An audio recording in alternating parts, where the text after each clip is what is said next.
Senator Roberts. Thank you, Chair. I know you'll be your usual prompt self. And thank you all for attending today.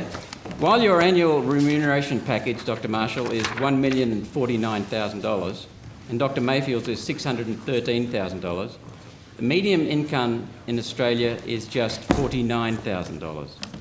Government policies based on your advice are hurting everyday Australians. So you may not feel the impact, yet 25 million Australians do feel it. For some, it is now excruciating. With your pay comes accountability.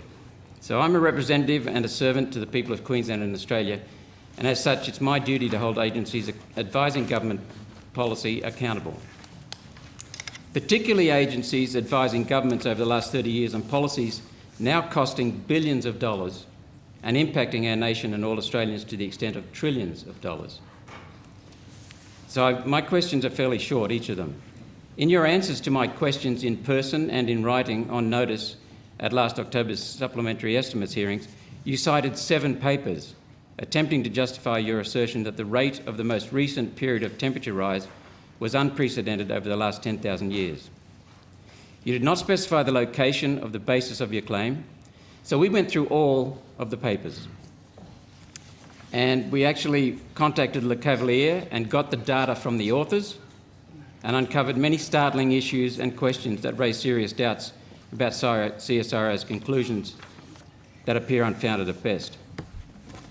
So detailed examination of your references reveals some startling facts. Firstly, are you aware, for example, that Kaufman 2020, which you cited, in them importing data from the Dahl-Jensen borehole, they omitted the first data point, completely omitted it, and then loaded the remaining data points in the reverse time order. Are you aware of that? So, Chair, if I may, because the Senator's said a lot there in the preamble to the question, CSIRO exists to help all Australians, all 25 million.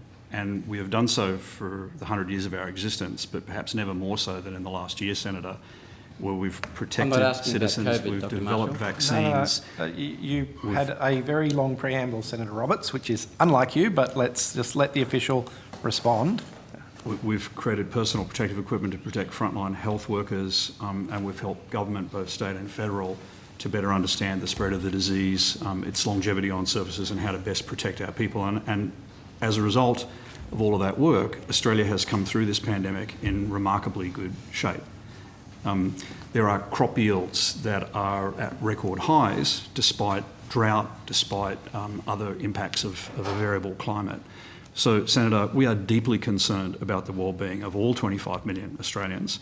And you, Senator, right now, I can bet, have at least 3 things on your person that were created by CSIRO science that maybe you don't even know you have, that are benefiting your life. So whatever we're paid, which is decided by the REM Tribunal, not by us, is because everything we do is designed to benefit Australia. And like you, Senator, we want to ensure that all Australians, not just your constituents, but all Australians, have the lowest possible cost of energy and the best possible life that our science and technology can create for them. And believe me when I say, when we do things like the Gen Cost report, it's all about helping industry and governments make the right decisions for the future energy mix so that we can have a lower cost of energy, so that Australian industry can have a lower cost of energy, so that we can produce more products and generate more revenue here in Australia, rather than shipping raw materials overseas and buying them back at 10 times higher price. So we have the same mission, Senator, as you. So I've got a lot of information from you, but not an answer to my question. Are you aware, for example, that in your response to the Senate committee, as a result of Senate estimates, that your paper that you cited, Kaufman 2020, in importing data from the Dahl-Jensen borehole, omitted the first data point altogether and loaded the remaining data points in the reverse time order? Are you aware of that? Dr. Mayfield might be. I'm certainly not, Senator. But Thank you for the answer. So, Senator, you'd be aware that we've probably met on a number of occasions, and we've provided quite a lot of exchange of information, whether it's be through this forum or through questions on notice, or from letters that you provide to us prior to estimates. So we've done that over quite a long period, and in that time I guess our observation is that you don't agree with our answers. We can't change that, but we also can't change our answers because we're very comfortable that they're based on the best scientific knowledge and scientific process. So, in the response we've given you earlier today with regard to your most recent questions, which we've tabled through the committee, I think, we will have to fundamentally disagree is the bottom line. Are you aware that we're aware of your argument, but it doesn't change data the from the conclusions that we Jensen make. borehole omitted the first data point altogether and loaded the remaining data points in the reverse time order? That's what you presented to the Senate as evidence. Are you aware of that? We've also fact? presented a lot of other information to you, Senator. I'll get to that. On many occasions. And I'll get to them. the bottom line is Are you you never aware agree. of Kaufman error? So, we know what we believe in. We know what we understand through the scientific method. Let's move on. And that's what we will stick with. So we won't be moving away from our answer. We have to agree to disagree. Are you aware that Kaufman 20, and I note that neither answered my question, are you aware that Kaufman 2020 disagrees with another of your references, and that is pages 2K 2013, the reconstruction that has no uptick in recent temperatures? No uptick. Are you aware of that? We're aware of all of these claims through the various interactions that we have with you, Senator. We've provided our answers. Those are the answers we have. They're not going to change. Are you aware, number 3, that your reference, North Report 2006, directly contradicts CSIRO's claim, your claim, that the latest rate of temperature rise is unprecedented? Are you aware Senator, of that? again, we've been through all of this. We can go through every single question that you make, but it's the same general response. We provided our best response. We're very comfortable with those responses and the basis of them, and we don't have any basis on which we would change them, and we have to agree to disagree. Bottom line. I can see that performance, Senator Roberts. I'm happy for you to keep asking if you really need Next question. But we are behind schedule. Next question. Le Cavalier, which is one of your key papers from 2017, makes a conclusion that hangs on one data point from one short ice core in contradiction of CSIRO's clear statement last October to me in writing. Now, we obtained Le Cavalier's data from the authors and uncovered many startling issues. In Le Cavalier 2017, proxy data was used for recent times when more accurate thermometer data from many Arctic thermometer stations is readily available. Yet in response to our comments about Marcotte 2013, which you cited, in Senate supplementary estimates hearings last October, you said thermometer temperatures, thermometer measurements, when available, should be used instead of proxies. We agree. When the proxy is replaced with an amalgam of Arctic thermometer measurements, there is no period of unprecedented temperature rise in Le Cavalier that you cited. Why? So again, Senator, we've been through this many times. We've given you our answer. I'll go to the next one because the Chair wants me to hurry up. In citing Marcotte 2013, how did the CSIRO overlook mentioning the author's own statement written in the paper, quote, "The results suggest that at longer periods, more variability is preserved, with essentially no variability preserved at periods shorter than 300 years. So for periods shorter than 300 years, no variability is preserved in the data. The authors explain that variability is not preserved for periods shorter than 2,000 years. And for periods of 300 years or less in duration, no variability passes through the process that Marcotte used to analyse his data. Given the duration of the most recent period of temperature rise is just 40 years, and that's Marcotte citing Mann 2008 in his own paper, in the paper you cited, there is no validity to CSIRO's claim that the rate of recent temperature rise is unprecedented. All 8 of your papers have been flawed, completely flawed. There's no evidence in your papers, not one of them. So why Senator, are you misleading the Senate and holding us in contempt? We are not misleading the Senate. You are, sir. We've made our responses known to you in a number of meetings, and we've had These climate are simple scientists facts. talk Let me to you. continue then. And you continue to ignore our answers, and we can't change that. This is why I don't accept your answers. Senator Roberts. I haven't heard the answers. I'd be interested in them, Dr. Mayfield. I think Senator Roberts has raised some interesting points. Can we all hear the answers? Senator, it might be easier just to look at the State of the Climate report that we produce every 2 years We'll in get to that partnership in with a Bond. couple of months. because We'll get to that one, don't worry. The data's in there, Senator. You can see it. It's not We will get theoretical, to it's that. measured. My 8th question, you cited the IPCC, the Intergovernmental Panel on Climate Change from the UN, Assessment Report 5, Working Group 1.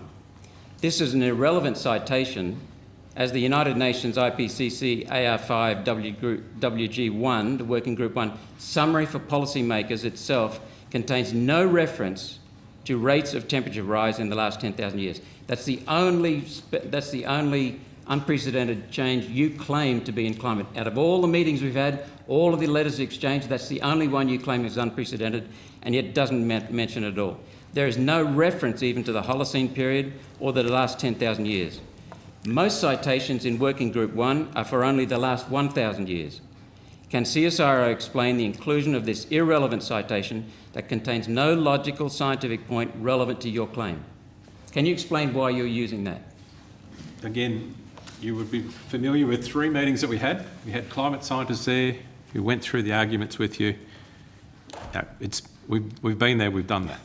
Chair, can I just raise a point of order? I don't think it's appropriate for a witness to refer to private briefings they've had with another senator. I mean, Senator Roberts is asking for a question in this format, in this framework, unless there's some public interest that's being claimed here. I think the senator deserves an answer. No, well, I think Senator. Sorry. A lot from his answer, Matt. Thank you. So the records of those meetings has been tabled previously. Correct. And as has the response to your various sets of questions. So there's a lot of information that's been tabled. The fact is, this has been a back and forwards that's been going on at least my whole time on the committee. I've got to say, Senator Roberts, I admire your perseverance, but I think this is very, very.